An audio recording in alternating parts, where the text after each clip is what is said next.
Welcome back, students. So today we're going to see program 5 of S&A lab, that is statistics analytics lab.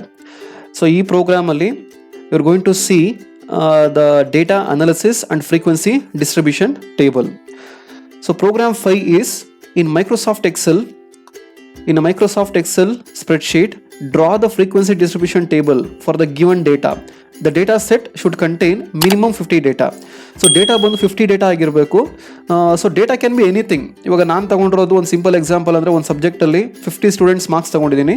So what is the marks scored by each and every student, ಆ student marks ಏನು score ಮಾಡಿದ್ದಾರೆ, ಅದರದ್ದು distribution ಯಾವ ಥರ ಆಗುತ್ತೆ, ಯಾವ ರೇಂಜಲ್ಲಿ ಎಷ್ಟು ಜನ ಬರ್ತಾರೆ, that is the category you going to analyse. Similarly you can take any topic prescribe by your faculty.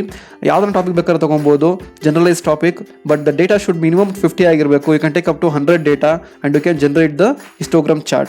The main objective of this program is you need to operate on this data and generate the chart so that you can view the various frequencies or data sets that can be analyzed. For more such kind of videos, please subscribe Nam Diploma channel. Subscribe button na press ಮಾಡಿ, so you'll get the frequent updates.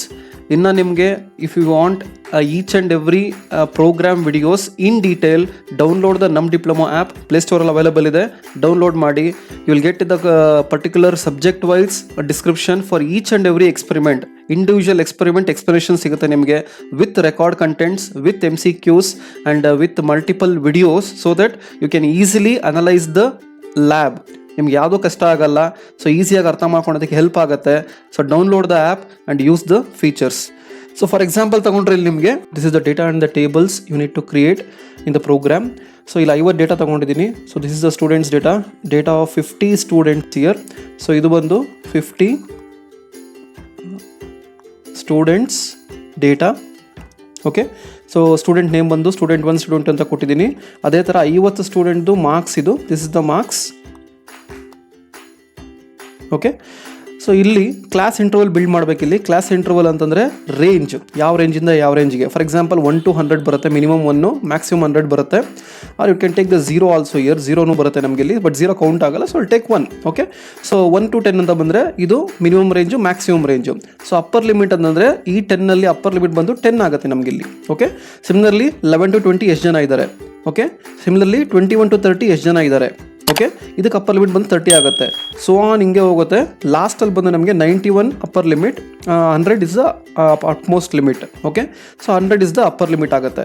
So ಈ upper ಲಿಮಿಟ್ಗೆ around this upper limit how many students will come, ಎಷ್ಟು students ಬರ್ತಾರೆ ಇಲ್ಲಿ ಅದು indicate ಆಗುತ್ತೆ ನಮಗಿಲ್ಲಿ. So bin, so this is the bin ಅಂದರೆ ರೇಂಜ್ ಅಂತ, ಇದು ಅಪ್ಪರ್ ಲಿಮಿಟ್ ರೇಂಜ್ ಅಂತ ಇದು. So this is nothing but the upper limit range. Okay, bin ಅಂತಂದರೆ ಈ ಫ್ರೀಕ್ವೆನ್ಸಿನ ಕ್ಯಾಲ್ಕುಲೇಟ್ ಮಾಡಬೇಕಾಗಿರೋದು. ಸೊ ಇದು ಇಂಡಿಕೇಟ್ ಏನು ಮಾಡುತ್ತೆ ಅಂತಂದರೆ 0 to 10ನಲ್ಲಿ ಯಾರೂ ಇಲ್ಲ, ಅಂದರೆ 0 ಇದ್ದಾರೆ ಅಂತ. ಸೊ 10 to 20ಅಲ್ಲಿ ಅಂದರೆ 11 to 20ಅಲ್ಲಿ ಇಬ್ಬರು ಇದ್ದಾರೆ ಅಂತ, means 2 students are there. So ಈ ಥರ 20 to 30ಅಲ್ಲಿ 3 ಜನ ಬರ್ತಾರೆ. Similarly so on to 90 to 100ಅಲ್ಲಿ 10 ಜನ ಬರ್ತಾರೆ ನಮಗಿಲ್ಲಿ. ಓಕೆ, ಸೊ ಇದನ್ನೆಲ್ಲ ಆ್ಯಡ್ ಮಾಡಿದಾಗ ನಮಗೆ totally I need get 50 members ಬರ್ಬೇಕು ನಮಗಿಲ್ಲಿ. Okay, so this is the frequency calculation of the data. Okay, ಈ ಡೇಟಾಗೆ ಕ್ಯಾಲ್ಕುಲೇಟ್ ಮಾಡಬೇಕು.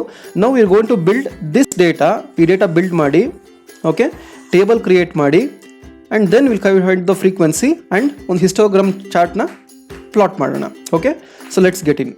Okay, so this is the work book what you going to use here. ಈ work book use ಮಾಡ್ತೀರಾ. So Excel ಬಗ್ಗೆ I will make another video. ಆದರೆ ನಿಮಗೆ faculties ಎಲ್ಲ ಹೇಳ್ಕೊಟ್ಟಿರ್ತಾರೆ ಯಾವ ಥರ ಮಾಡಬೇಕು ಅಂತ. ಸೊ ಇದು ಎಕ್ಸೆಲ್ ಶೀಟ್ ಆಗುತ್ತೆ ಇಲ್ಲಿ. ಸೊ ಹಾರಿಜಾಂಟಲ್ ಲೈನ್ಸ್ ಬಂದು ರೋಸ್ ಆಗುತ್ತೆ, ವರ್ಟಿಕಲ್ ಲೈನ್ಸ್ ಬಂದು ಕಾಲಮ್ಸ್ ಆಗುತ್ತೆ. ಓಕೆ, ಸೊ ಇಲ್ಲಿ ಕಾಲಮ್ ನೇಮ್ ಬಂದು ABCD ಸೊ ಆನ್ ಟು ಹಂಗೆ ಇನ್ಕ್ರೀಸ್ ಆಗ್ತಾ ಹೋಗುತ್ತೆ. ಆ್ಯಂಡ್ ಹಾರಿಜಾಂಟಲ್ ಲೈನ್ಸ್ ಬಂದು 1 2 3 4 ಈ ಥರ ಬರುತ್ತೆ ರೋಸು. ಸೊ ಈ ಪಾರ್ಟ್ ಇದೆಯಲ್ಲ, ಈ ಪಾರ್ಟ್ನ we call it as a cell ಅಂತ ಕರಿತೀವಿ ನಾವು ಇದನ್ನು. Okay, where you enter the data.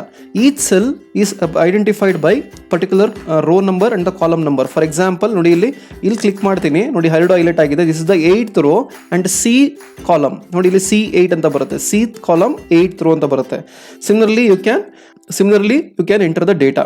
Okay, so ಇಲ್ಲಿ ಯಾವ ಪಾರ್ಟಲ್ಲಿ ಏನೇನು ಅಪ್ಡೇಟ್ ಮಾಡಬೇಕು, ಏನೇನು ಇಂಡಿಕೇಟ್ ಮಾಡಬೇಕು, ಯಾವ ಥರ ಎಂಟ್ರ್ ಮಾಡಬೇಕು ಇಂಡಿವಿಜುವಲ್ ಆಗಿ ಹೇಳ್ತಾ ಹೋಗ್ತೀನಿ.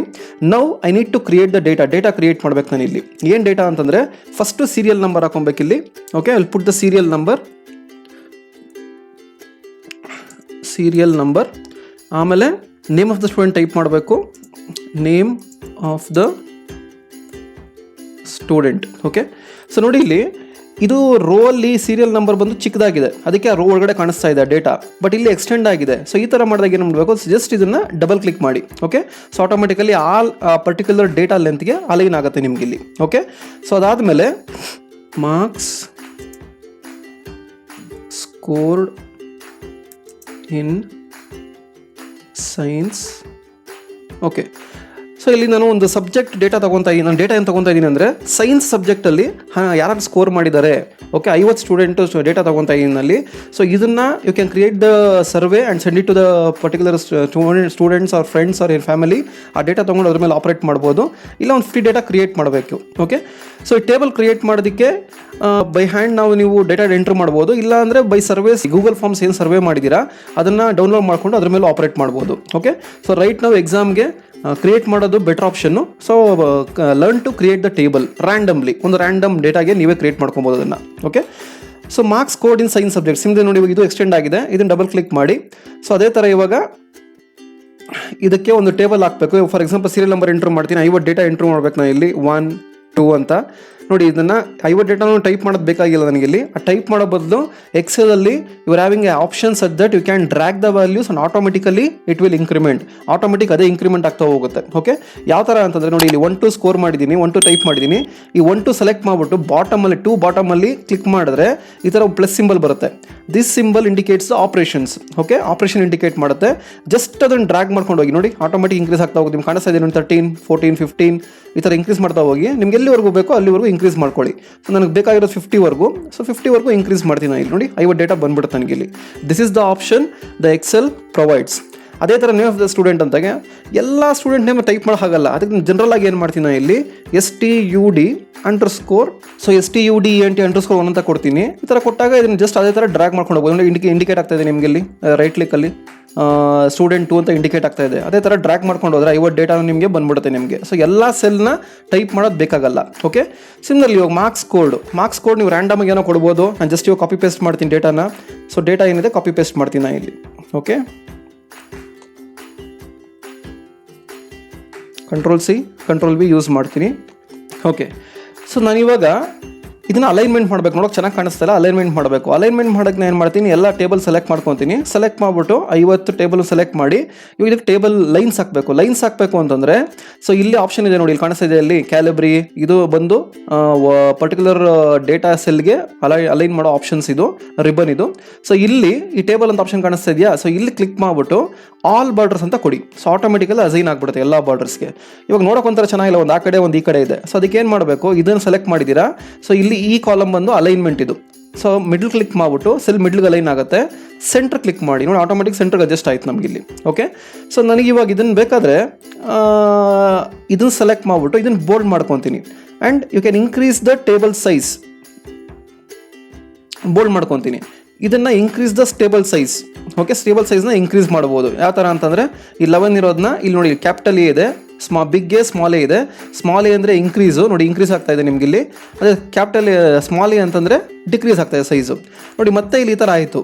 ಓಕೆ, ಬಟ್ ಈ ಥರ ಅಲೈನ್ಮೆಂಟ್ ಅದೇ ರೋ ಅಲ್ಲಿ ಅಂದರೆ ಅಷ್ಟೇ ವಿಡ್ತಲ್ಲಿ ಅಲೈನ್ಮೆಂಟ್ ಆಗಬೇಕು ಅಂತಂದರೆ you can select this one. So ಮತ್ತೆ ಇದೇ ಥರ ಆಗಿದೆ. ಸೊ ಅದಕ್ಕೆ ಏನು ಮಾಡಬೇಕು ನೋಡಿ, ಇದನ್ನು ಅಲೈನ್ಮೆಂಟು ಟೇಬಲ್ ಕಾಲಮ್ನ ಈಚೆಗಡೆ ಆಗಿದೆ. ಸೊ ಇದಕ್ಕೆ ಏನು ಮಾಡಬೇಕು ಅಂತಂದರೆ ಇದನ್ನು ಸೆಲೆಕ್ಟ್ ಮಾಡಿಬಿಟ್ಟು ಜಸ್ಟ್ ಇಲ್ಲಿ ಆಪ್ಷನ್ ನೋಡಿ ರ್ಯಾಪ್ ಟೆಕ್ಸ್ಟ್ ಅಂತ ಬರುತ್ತೆ, ಅದನ್ನು ಕ್ಲಿಕ್ ಮಾಡಿದ್ರೆ ಸಾಕು. ಸೊ ಆಟೋಮೆಟಿಕಲಿ ಅಲೈನ್ ಆಗಿಬಿಡುತ್ತೆ ನಿಮಗೆ ನೋಡಿ, ಆಟೋಮೆಟಿಕಲಿ ಅಲೈನ್ ಆಗಿಬಿಡುತ್ತೆ. So you can increase the indent. Okay, ಈ ಥರ ಮಾಡಿಕೊಂಡ್ರೆ ಆ ಕಾಲಮ್ ಒಳಗಡೆ ಅಷ್ಟೇ ಬಿಡ್ತೊಳಗಡೆ ಅಲೈನ್ ಆಗುತ್ತೆ. ಓಕೆ, ಇದು formatting the table. Okay, so ಅದಾದಮೇಲೆ ಇವಾಗ ನಾನು ಅಪ್ಪರ್ ಲಿಮಿಟ್ ಲೋಯರ್ ಲಿಮಿಟ್ ಮಾಡ್ಕೊಬೇಕು ನಾನು. Okay, upper limit lower limit ಅಂತಂದರೆ ಒಂದು ರೇಂಜ್ ಏನು, ರೇಂಜ್ ಆಫ್ ಇಂಟರ್ವಲ್ ಏನು, ಮತ್ತು ಅಪ್ಪರ್ ಲಿಮಿಟ್ ಏನು ಅದನ್ನು ಮಾಡ್ಕೊಬೇಕು ನಾನು. ಓಕೆ, ಸೊ ಇಲ್ಲೇ ಕ್ರಿಯೇಟ್ ಮಾಡ್ಕೊತೀನಿ. ಸೇಮ್ ಕ್ಲಾಸ್ ಇಂಟರ್ವಲ್ ಆದಮೇಲೆ ಅದೇ ಥರ ಅಪ್ಪರ್ ಲಿಮಿಟ್. ಓಕೆ ನೋಡಿ, ಆಟೋಮೆಟಿಕ್ ಅಸೈನ್ ಆಗಿಬಿಡುತ್ತೆ. ಇನ್ ಕೇಸ್ ಆಗಿಲ್ಲ ಅಂತಂದರೆ ಜಸ್ಟ್ ಇದನ್ನು ಕ್ಲಿಕ್ ಮಾಡಿಬಿಟ್ಟು ಫಾರ್ಮೆಟ್ ಪೇಂಟರ್ ಅಂತ ಬರುತ್ತೆ, ಅದನ್ನು ಕ್ಲಿಕ್ ಮಾಡಿಬಿಟ್ಟು ಜಸ್ಟ್ ಇದನ್ನ ಈ ಥರ ಅಲೈನ್ ಮಾಡಿಬಿಟ್ರೆ ಎಷ್ಟೆಲ್ಲ ಸೆಲ್ಗೂ ನೋಡಿ ಆಟೋಮೆಟಿಕಲಿ ಅಸೈನ್ ಆಗಿಬಿಡುತ್ತೆ. ಇವಾಗ ಇದನ್ನು ಎಲ್ಲಿ ಕಡೆ ಬಂದುಬಿಟ್ಟಿದೆ, ಜಸ್ಟ್ ಇಲ್ಲಿ ಹೋಗ್ಬಿಟ್ಟು ಮೇಲ್ಗಡೆ ಕಾಲಮ್ಸಲ್ಲಿ ಈ ಥರ ಸಿಂಬಲ್ ಬಂದಾಗ ಡಬಲ್ ಕ್ಲಿಕ್ ಮಾಡಿ. ಸೊ ಆಟೋಮೆಟಿಕಲಿ ಅಲೈನ್ ಆಗುತ್ತೆ, ಇಲ್ಲಾಂದರೆ ಡ್ರ್ಯಾಗ್ ಮಾಡಿ. Okay, this is the class interval and this is the upper limit ಏನು ಬರುತ್ತೆ ಅಂತ. ಸೊ ಕ್ಲಾಸ್ ಇಂಟರ್ವಲ್ ಬಂದು ಇವಾಗ ನಮಗೆ ರೇಂಜ್ ಬಂದು ಮಾರ್ಕ್ಸ್ ಬಂದು 100 to 50 ಇದೆ. ಓಕೆ, ಸೊ ನಮಗೆ ರೇಂಜ್ ಬಂದು ಹಿಯರ್ ರೇಂಜ್ ಬಂದು ಇವಾಗ ಮಾರ್ಕ್ಸ್ ಬಂದು 0 to 100 ಬರುತ್ತೆ. ಓಕೆ, ಸಿಮಿಲರ್ಲಿ ರೇಂಜ್ ಬಂದು 1 to 10, 11 to 20, ಸೊ ಈ ಥರ ಹೋಗುತ್ತೆ. ಸೊ ಆನ್ ಟು 91 to 100 ಹೋಗುತ್ತೆ. ಓಕೆ, ಸೊ ಈ ಥರ ರೇಂಜ್ ನಾನು ಮಾಡ್ಕೊಬೇಕು. ನಾನು ಇಲ್ಲಿ ಈ ಥರ ಮಾಡ್ಕೊಬೇಕು ಅಂತಂದರೆ ನೋಡಿ, ಈ ಥರ ಟೈಪ್ ಮಾಡ್ಕೊಬೇಕು. ನಾನು ಇಲ್ಲಿ 1 to 10, upper limit is the 10, 11 to 20, upper limit is 20, 21 to 30, upper limit is 30, so on to ಈ ಥರ ಇನ್ಕ್ರೀಸ್ ಆಗ್ತಾ ಹೋಗುತ್ತೆ. ಇಲ್ಲಿ ಫಾಂಟ್ ಸ್ವಲ್ಪ ಇನ್ಕ್ರೀಸ್ ಮಾಡ್ಕೊಳ್ಳಿ. Okay okay, good. Okay, so ಇವಾಗ you got the range. So ಈ range of intervals, for example ಇದೇನು ಅಂತಂದರೆ ಕ್ಲಾಸ್ ಇಂಟರ್ವಲ್ ಅಂತಂದರೆ 1 to 10 ಮಾರ್ಕ್ಸ್ ಒಳಗಡೆ ಎಷ್ಟು ಜನ ಇದ್ದಾರೆ, ಇದು ಅಪ್ಪರ್ ಲಿಮಿಟ್ ಬಂದು 10. ಓಕೆ, 11 to 20 ಎಷ್ಟು ಜನ ಮಾರ್ಕ್ಸ್ ಸ್ಕೋರ್ ಮಾಡಿದ್ದಾರೆ ಸೈನ್ಸಲ್ಲಿ, that upper limit is 20. Similarly so on to 91 to 100 ಅಂತಂದರೆ 91 to 100 ಅಲ್ಲಿ 91 to 100 ರೇಂಜಲ್ಲಿ ಎಷ್ಟು ಜನ ಇದ್ದಾರೆ. ಸೊ ಅದನ್ನು ಡೇಟಾ ನೀವು ಕ್ಯಾಲ್ಕುಲೇಟ್ ಮಾಡಬೇಕಾದ್ರೆ this is the frequency range what you want to calculate, what you want to find out. Okay, so ಇದನ್ನು ಫೈಂಡ್ ಔಟ್ ಮಾಡೋದಕ್ಕೆ 2 ಮೆಥಡ್ ಬರುತ್ತೆ ನನಗೆ ಇಲ್ಲಿ. ಒಂದು ಆಟೋಮೆಟಿಕ್ ಡೇಟಾ ಇನಿಷಿಯಲೈಸೇಷನ್, ಆಮೇಲೆ using the formulas. So automatic ಮಾಡಬೇಕು ಅಂತಂದರೆ ಫಸ್ಟ್ ನಿಮಗೆ ನೀಡ್ ದ ಟೂಲ್. ಆ ಟೂಲ್ ಎಲ್ಲಿರುತ್ತೆ ಅಂತಂದರೆ ಡೇಟಾಗೆ ಹೋಗ್ಬಿಟ್ಟು ಇಲ್ಲಿ ಡೇಟಾ ಅನಲೈಸ್ ಅಂತ ಬರುತ್ತೆ, ಸದ್ಯಕ್ಕೆ ಇವಾಗ ಇಲ್ಲ. So I will show you how to initialise the tool. So go to ಫೈಲ್ಗೆ ಹೋಗ್ಬಿಟ್ಟು ಇಲ್ಲಿ ಮೆನು ಆಪ್ಷನ್ ಬರುತ್ತೆ. ಇಲ್ಲಿ go to options, click options click ಮಾಡಿದ್ರೆ ನಿಮ್ಗೆ ಇಲ್ಲಿ ಸೊ ಇಲ್ಲಿ ಆ್ಯಡ್-ಇನ್ಸ್ ಅಂತ ಆಪ್ಷನ್ಸ್ ಬರುತ್ತೆ ಇಲ್ಲಿ ಮೆನು ಅಲ್ಲಿ. ಸೊ ಆ್ಯಡ್-ಇನ್ಸ್ ಕ್ಲಿಕ್ ಮಾಡಿದ್ರೆ ನೋಡಿ ಅನಾಲಿಸಿಸ್ ಟೂಲ್ ಪ್ಯಾಕ್ ಅಂತ ಬರುತ್ತೆ. Select that one and manage option ಆದಮೇಲೆ ಗೋ ಅಂತ ಕೊಡಿ. ಓಕೆ, ಇಲ್ಲಿ ಗೋ ಅಂತ ಕೊಟ್ಟಾಗ ಇಲ್ಲಿ ಅನಾಲಿಸಿಸ್ ಟೂಲ್ ಪ್ಯಾಕ್ ಅಂದ್ಬಿಟ್ಟು ಸೊ ಇಲ್ಲಿ ಏನೂ ಇಲ್ಲ. ಇಲ್ಲಿ ಇದು ಕೊಟ್ಟ ತಕ್ಷಣ ಏನಾಗುತ್ತೆ ನಮಗೆ, ಇಲ್ಲಿ ಹೋಗಿ ಕೊಟ್ಟ ತಕ್ಷಣ ಡೇಟಾ ಅನಾಲಿಸಿಸ್ ಟೂಲ್ ಅಂತ ಬರುತ್ತೆ ನೋಡಿ ಇಲ್ಲಿ. ಸಿಯರ್ ಓಕೆ ಅಂತ ಕೊಟ್ಟ ತಕ್ಷಣ ಡೇಟಾ ಅನಾಲಿಸಿಸ್ ಅಂತ ಬಂತು ನನಗೆ ಇಲ್ಲಿ. So that indicates automatic tool. ಇದು ಬೇಡ ಅಂತಂದರೆ you can do it manually by putting the formulas. ಅದು ಇನ್ನೊಂದು ವಿಡಿಯೋಲ್ಲಿ ನಾನು ಡೀಟೇಲ್ ಆಗಿ ಇಂಡಿಕೇಟ್ ಮಾಡ್ತೀನಿ. ಈ ಪ್ರೋಗ್ರಾಮ್ಗೆ 2 ವಿಡಿಯೋನು ತೋರಿಸ್ತೀನಿ. Then I will show the easiest way. Okay, so ಇವಾಗ ಕ್ಲಿಕ್ ಮಾಡ್ಬೇಕು ನಾನು ಇಲ್ಲಿ. ಈ ಟೇಬಲ್ಗೆ ಒಂದು ಗ್ರಾಫ್ ಪ್ಲಾಟ್ ಮಾಡ್ಬೇಕು ನಾನು ಇಲ್ಲಿ. ದ ಹಿಸ್ಟೋಗ್ರಾಮ್ ಗ್ರಾಫ್ ಪ್ಲಾಟ್ ಮಾಡ್ಬೇಕು ನಾನು ಇಲ್ಲಿ. So click on the data analysis. This is the automatic way of doing the plotting the graph. ಇಲ್ಲಿ ಹಿಸ್ಟೋಗ್ರಾಮ್ ಅಂತ ಆಪ್ಷನ್ ಇದೆ ನೋಡಿ. ಇಲ್ಲಿ ಹಿಸ್ಟೋಗ್ರಾಮ್ನ ಸೆಲೆಕ್ಟ್ ಮಾಡಿ ಇಲ್ಲಿ. ಓಕೆ, ಹಿಸ್ಟೋಗ್ರಾಮ್ನ ಸೆಲೆಕ್ಟ್ ಮಾಡಿ ಡಬಲ್ ಕ್ಲಿಕ್ ಮಾಡಿ ಒಂದು ಡೇಟಾ ಓಪನ್ ಆಗುತ್ತೆ ನಿಮ್ಗೆ ಇಲ್ಲಿ. ಸೊ ಇಲ್ಲಿ ಇನ್ಪುಟ್ ರೇಂಜ್ ಅಂತ ಇದೆ, ಮತ್ತೆ ಬಿನ್ ರೇಂಜ್ ಅಂತ ಇದೆ, ಎಲ್ಲ ಬ್ಲಾಂಕ್ ಇದೆ. ಸೊ ಸೆಲೆಕ್ಟ್ ಮಾಡಬೇಕು. ಸೊ ಇನ್ಪುಟ್ ರೇಂಜ್ ಸೆಲೆಕ್ಟ್ ಮಾಡಬೇಕು ಅಂದರೆ ಇಲ್ಲಿ ಟೇಬಲ್ ಆಪ್ಷನ್ ಕಾಣಿಸ್ತಾ ಇದೆ ಇಲ್ಲಿ. ಸೊ ಇದನ್ನು ಕ್ಲಿಕ್ ಮಾಡಿ ಇಲ್ಲಿ. ಅದನ್ನು ಕ್ಲಿಕ್ ಮಾಡಿದಾಗ ಮತ್ತೆ ಓಪನ್ ಆಗುತ್ತೆ ನಿಮ್ಗೆ ಇಲ್ಲಿ. So this is the input range ಅಂತಂದರೆ ಯಾವ ರೇಂಜಿಂದ ಯಾವ ರೇಂಜ್ಗೆ ಅಂದರೆ ಎಷ್ಟು ಜನ ಇದ್ದಾರೆ ಅಂತ. ಸೊ ಅದಕ್ಕೆ ಇದನ್ನು ಟ್ರ್ಯಾಕ್ ಮಾಡಬೇಕು. ಅಂದರೆ 50 ಜನದ್ದು ನನಗೆ ರೇಂಜ್ ಬೇಕು ನನಗೆ ಇಲ್ಲಿ. ಓಕೆ, 50 ಜನದ್ದು ಡೇಟಾ ನಾನು ಸೆಲೆಕ್ಟ್ ಮಾಡಬೇಕಾಗಿರೋದು. ಸೊ ಸೆಲೆಕ್ಟ್ ಮಾಡಿದ್ದೀನಿ. ಸೆಲೆಕ್ಟ್ ಮಾಡೋದಕ್ಕೆ ಏನಿಲ್ಲ, ಜಸ್ಟ್ ಕ್ಲಿಕ್ ಮಾಡಿ, ಡ್ರ್ಯಾಗ್ ಮಾಡಿ, ಪ್ಲೇಸ್ ಮಾಡಿ. ಎಲ್ಲಿವರೆಗೂ ಬೇಕು ಅಂದರೆ ಅಲ್ಲಿವರೆಗೂ ಡ್ರ್ಯಾಗ್ ಮಾಡಿ ಬಿಟ್ಬಿಡಿ. ಸೊ ಆಟೋಮೆಟಿಕ್ ಅದೇ ತೊಗೊಂಡ್ಬಿಡುತ್ತೆ ನೋಡಿ. ಇಲ್ಲಿ D5 ಇಂದ D54ವರೆಗೂ ಇದೆ. Okay, that means D column 5th row, so on to D column 54th row. Okay, ಅದೇ ಬಂದಿರೋದು ನಮ್ಗೆ ಇಲ್ಲಿ. ಇಲ್ಲಿ $D $5 ಅಂತ ಏನು ಬಂದಿದೆ ಅಂತಂದರೆ ಆ ವ್ಯಾಲ್ಯೂ ಕಾನ್ಸ್ಟೆಂಟ್ ಆಗಿರುತ್ತೆ, ಚೇಂಜ್ ಆಗಲ್ಲ. ಓಕೆ, ಆ ವ್ಯಾಲ್ಯೂ ಕಾನ್ಸ್ಟೆಂಟ್ ಆಗಿರುತ್ತೆ, ಚೇಂಜ್ ಆಗಲ್ಲ. ಅದು ಬೇಕು ಅಂತಂದರೆ F4 ಪ್ರೆಸ್ ಮಾಡಿದ್ರೆ ಅದು ಬಂದ್ಬಿಡುತ್ತೆ. ಓಕೆ, ಇದಾದಮೇಲೆ ಮತ್ತೆ ಆ ಟೇಬಲ್ ಆಪ್ಷನ್ನ ಕ್ಲಿಕ್ ಮಾಡಿ. Click on the same table option. ಇವಾಗ ಬಿನ್ ರೇಂಜ್ ಬರ್ಬೇಕು ನನಗೆ ಇಲ್ಲಿ. ಬಿನ್ ರೇಂಜ್ ಅಂತಂದರೆ upper limit range. Okay, upper limit range ಕೊಡ್ಬೇಕು ನಾನು ಇಲ್ಲಿ. ಸೊ ಬಿನ್ ರೇಂಜ್ ಸೆಲೆಕ್ಟ್ ಮಾಡಿ, same again table option click ಮಾಡಿ, unit give the value. So ಇಲ್ಲಿದೆಯಲ್ಲ, ಇಲ್ಲಿ ಈ 10 ವ್ಯಾಲ್ಯೂನ ತಗೊಬೇಕು. So click on that one, drag it until the end of the table. ನೋಡಿ ಬಂದ್ಬಿಡ್ತು. G5 to G14 ಬೇಕಾದ್ರೆ ಕನ್ಫರ್ಮ್ ಮಾಡ್ಕೊಬೋದು ನೀನು. G5 G14 ಈಸಿ ಆಗುತ್ತೆ ನಿಮ್ಗೆ ಇಲ್ಲಿ. ಓಕೆ, ಸೊ ಮತ್ತೆ ಕ್ಲಿಕ್ ಮಾಡಿ. ಅದನ್ನು ಕ್ಲಿಕ್ ಮಾಡಿದಾದ್ಮೇಲೆ ಇವಾಗ ನನಗೆ ಔಟ್ಪುಟ್ ರೇಂಜ್ ಬೇಕು, ಅಂದರೆ ಒಂದು ಟೇಬಲ್ ಜನರೇಟ್ ಆಗಬೇಕು, ಎಲ್ಲಿ ಬರಬೇಕು ಅಂತ. ಸೊ ಅದನ್ನು ಇಲ್ಲೇ ಕೊಟ್ಬಿಡ್ತೀನಿ. ಓಕೆ, ಬಿನ್ ಅಂತ. ಸೊ ಇದು ಸೆಲೆಕ್ಟ್ ಮಾಡಬೇಕು. ಸೆಲೆಕ್ಟ್ ಮಾಡೋದಕ್ಕೆ ಮುಂಚೆ ಚಾರ್ಟ್ ಔಟ್ಪುಟ್ ಅಂತ ಬೇಕು ನನಗೆ, because I need to generate the frequency table as well as chart generate ಮಾಡ್ಬೇಕು ನಾನು. ಸೊ ಅದಕ್ಕೆ ಏನು ಮಾಡ್ತೀನಿ, ಚಾರ್ಟ್ ಔಟ್ಪುಟ್ ಅಂತ ಕೊಟ್ಬಿಟ್ಟು ಇವಾಗ ಔಟ್ಪುಟ್ ರೇಂಜಲ್ಲಿ ಡಿಸ್ಪ್ಲೇ ಆಗಬೇಕು ಟೇಬಲ್ ಅಂತ. ಸೊ ಅದನ್ನು ಕ್ಲಿಕ್ ಮಾಡಿ, ನೀವು ಎಲ್ಲಿ ಕ್ಲಿಕ್ ಮಾಡ್ತೀರೋ ಅಲ್ಲಿ ಸೆಲೆಕ್ಟ್ ಆಗುತ್ತೆ. ಓಕೆ, ನೋಡಿ ಇಲ್ಲಿ ಕ್ಲಿಕ್ ಮಾಡಿದ್ದೀನಿ. ಕ್ಲಿಕ್ ಮಾಡಿಬಿಟ್ಟು ಓಕೆ ಅಂತ ಕೊಡ್ತೀನಿ. ಕೊಟ್ಟ ತಕ್ಷಣ ಏನು ಮಾಡುತ್ತೆ, ಆಟೋಮೆಟಿಕಲಿ ಟೇಬಲ್ ಜನರೇಟ್ ಆಗುತ್ತೆ ಮತ್ತು ಹಿಸ್ಟೋಗ್ರಾಮ್ ಚಾರ್ಟು ಜನರೇಟ್ ಆಗುತ್ತೆ. Okay, so this is the histogram chart. So ಇದನ್ನು ಸ್ವಲ್ಪ ಅರೇಂಜ್ ಮಾಡ್ಕೊಳ್ಳೋಣ. ಅರೇಂಜ್ ಮಾಡ್ಕೊಳ್ಳೋದಕ್ಕೆ ಗೊತ್ತು ನಿಮಗೆ. ಸೆಲೆಕ್ಟ್ ಮಾಡಿಬಿಟ್ಟು ಟೇಬಲ್ನ ಹೋಮ್ಗೆ ಹೋಗಿ ಫಸ್ಟು ಟೇಬಲ್ ಹಾಕೊಳ್ಳಿ. ಸೊ ಸೆಲೆಕ್ಟ್ ಮಾಡಿಬಿಟ್ಟು ಆಲ್ ಬಾರ್ಡರ್ಸ್ ಅಂತ ಕೊಡಿ. ಸೊ ಆಲ್ ಬಾರ್ಡರ್ ಬಂತು, ಮಿಡಲ್ ಮಾಡ್ಕೊಳ್ಳಿ. ಸೊ ಮಿಡಲ್ ಮಾಡ್ಕೊಳೋದಕ್ಕೆ ಇದು ಸೆಂಟ್ರಲ್ ಅಲೈನ್ಮೆಂಟು, ಇದು ರೋ ಮಿಡ್ಲು, ಇದು ಡೇಟಾ ಮಿಡಲ್ಲು. ನೋಡಿ ಬರಲಿಲ್ಲ ಅಂದರೆ 2-3 ಸಲ ಕ್ಲಿಕ್ ಮಾಡಿದ್ರೆ ಆಟೋಮೆಟಿಕ್ ಬಂದ್ಬಿಡುತ್ತೆ. ಇವಾಗ ಹೆಡ್ಡಿಂಗ್ಸ್ನ ಹೈಲೈಟ್ ಮಾಡೋಣ, ಬೋಲ್ಡ್, ಮತ್ತು ಎಂಟೈರ್ ಟೇಬಲ್ನ ಒಂದು ಫಾಂಟ್ ಇನ್ಕ್ರೀಸ್ ಮಾಡೋಣ. Okay, this is how you increase the font. Okay, so bin frequency. So this is the frequency. ಏನು ಫ್ರೀಕ್ವೆನ್ಸಿ ಅಂತಂದರೆ 10ನಲ್ಲಿ ಅಪ್ಪರ್ ಲಿಮಿಟ್ 10, 1 to 10ನಲ್ಲಿ 0 ಮೆಂಬರ್ಸ್, ಅಪ್ ಟು 10 to 20ಯಲ್ಲಿ 2 ಮೆಂಬರ್ಸ್, 20 to 30ಯಲ್ಲಿ 3 ಮೆಂಬರ್ಸ್, ಅಂದರೆ 3 ಜನ ಅಷ್ಟು ರೇಂಜಲ್ಲಿ ತಗೊಂಡಿದ್ದಾರೆ. ಸೊ ಇದೆಲ್ಲ ಆ್ಯಡ್ ಮಾಡಿದ್ರೆ ನಮಗೆ ಟೋಟಲ್ ಬಂದು 50 ಬರಬೇಕು. ಬೇಕಾದ್ರೆ ಚೆಕ್ ಮಾಡಿ, ಇದನ್ನೆಲ್ಲ ಆ್ಯಡ್ ಮಾಡಿದ್ರೆ 50 ಬರುತ್ತೆ. ಹೌ ಮೀನ್ಸ್, ಜಸ್ಟ್ ಇದನ್ನು ಸಮ್ ಮಾಡೋದು ಹೆಂಗೆ ಅಂತಂದರೆ, ಇದನ್ನೆಲ್ಲ ಸೆಲೆಕ್ಟ್ ಮಾಡಿ, ಎಕ್ಸ್ಟ್ರಾ ಒಂದು ಕಾಲಮ್ನ, ಎಕ್ಸ್ಟ್ರಾ ಒಂದು ಸೆಲ್ನ ಬ್ಲ್ಯಾಂಕ್ ಬಿಟ್ಕೊಂಡು ಸೆಲೆಕ್ಟ್ ಮಾಡಿಬಿಟ್ಟು ಜಸ್ಟ್ ಇಲ್ಲಿ ನೋಡಿ, ಇಲ್ಲಿ ಆಟೋ ಸಮ್ ಅಂತ ಇದೆ. ಆಟೋ ಸಮ್ ಕೊಟ್ಟ ತಕ್ಷಣ ಏನಾಗುತ್ತೆ ನೋಡಿ, 50 ಬಂದ್ಬಿಡುತ್ತೆ ನನಗೆ ಇಲ್ಲಿ. Okay, so this is how you can check the sum. Now you got the histogram chart. So histogram chart ಬಂದಿದೆ ನನಗೆ ಇಲ್ಲಿ. ಹಿಸ್ಟೋಗ್ರಾಮ್ ಚಾರ್ಟಲ್ಲಿ ಯು ಕ್ಯಾನ್ ಸಿ ಇಯರ್, ನನಗೆ ಈ ಥರ ಹಿಸ್ಟೋಗ್ರಾಮ್ ಬಂದಿರಲ್ಲ ಇದೆ ನಮಗೆ. Okay, you can increase little bit. ಇವಾಗ ನನಗೆ ಹಿಸ್ಟೋಗ್ರಾಮ್ ಈ ಥರ ಬರಲ್ಲ ನನಗೆ. ಸೊ ಹಿಸ್ಟೋಗ್ರಾಮ್ ಅಂತಂದರೆ ಒಂದು ಫ್ರೀಕ್ವೆನ್ಸಿ ರೇಂಜ್, ಆ ರೇಂಜಲ್ಲಿ ಎಷ್ಟು ಬಂದಿದೆ ವ್ಯಾಲ್ಯೂ ಇಂಡಿಕೇಟ್ ಆಗಬೇಕು ನನಗೆ. ಓಕೆ, ಸೊ ಇದನ್ನು ಸ್ವಲ್ಪ ಆಲ್ಟ್ರ್ ಮಾಡಬೇಕು. ಆಲ್ಟ್ರ್ ಮಾಡೋದಕ್ಕೆ ಕರೆಕ್ಟ್ ಆ ಪರ್ಟಿಕ್ಯುಲರ್ ಪಾಯಿಂಟ್ನ ಸೆಲೆಕ್ಟ್ ಮಾಡಿ, ಅದನ್ನು ಒಂದು ರೋ ಸೆಲೆಕ್ಟ್ ಮಾಡಿ, ರೈಟ್ ಕ್ಲಿಕ್ ಮಾಡಿ, ಅಲ್ಲಿ ಫಾರ್ಮ್ಯಾಟ್ ಡೇಟಾ ಸೀರೀಸ್ ಅಂತ ಇದೆ, ಅದನ್ನು ತಗೊಳ್ಳಿ ಆಪ್ಷನ್ನು. Okay, once you open this option ಈ ಥರ ಬರುತ್ತೆ ನಿಮ್ಗೆ. ಇಲ್ಲಿ ನೋಡಿ, ನೋ ಗ್ಯಾಪ್ ಅಂತ ಬರುತ್ತೆ ನಿಮ್ಗೆ ಇಲ್ಲಿ. ಓಕೆ, ಇಲ್ಲಿ ಕಾಣಿಸ್ತಿದೆಯಾ ಇಲ್ಲಿ? ಓಕೆ, ನೋ ಗ್ಯಾಪ್ ಅಂತ ಬರ್ತಾ ಇದೆ ನಿಮ್ಗೆ ಇಲ್ಲಿ. ಆ ನೋ ಗ್ಯಾಪ್ನ 0 ಮಾಡಿಬಿಡಿ. ನೋಡಿ ಆಟೋಮೆಟಿಕಲಿ ಇನ್ಕ್ರೀಸ್ ಆಗುತ್ತೆ. ಇನ್ಕ್ರೀಸ್ ಆದರೆ okay, this is called as histogram graph.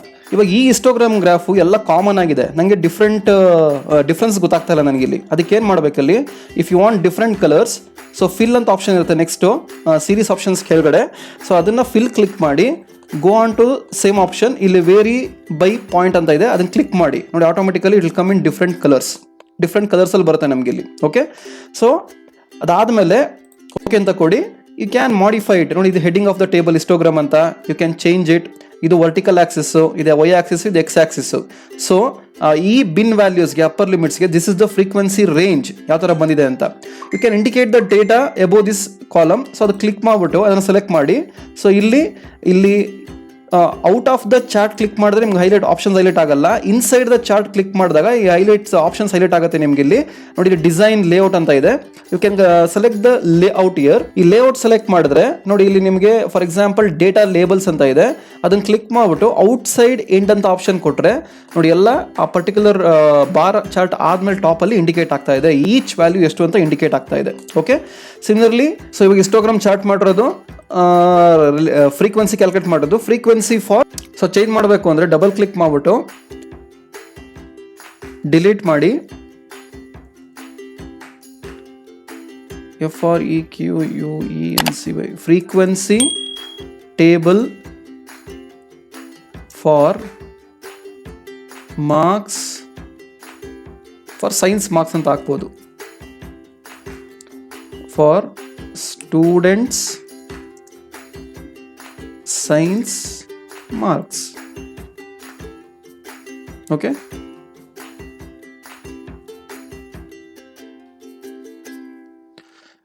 So heading ಆ ಥರ ಬೇಕಾದ್ರೆ ಕೊಡ್ಬೋದು. ಅದೇ ಥರ ಇಲ್ಲಿ ಫ್ರೀಕ್ವೆನ್ಸಿ ಬಿನ್ ಬೇಕಾದ್ರೆ ರೇಂಜ್ ಆಫ್ ವ್ಯಾಲ್ಯೂಸ್ ಅಂತ ಕೊಡ್ಬೋದು ನೀವು ಇಲ್ಲಿ. ಓಕೆ, ಸೊ ಇದನ್ನು ಬೇಕಾದ್ರೆ ರೇಂಜ್ ಆಫ್ ವ್ಯಾಲ್ಯೂಸ್ ಅಂತ ಕೊಡ್ಬೋದು ನೀವು ಇಲ್ಲಿ. Frequency distribution chart, the histogram chart for the program 5. So ಇಷ್ಟು ಮಾಡಿದ್ರೆ this program will be completed. Okay, so ಈ part is the automatic part, it's easiest part. You can do it. It will support all the Excel sheets.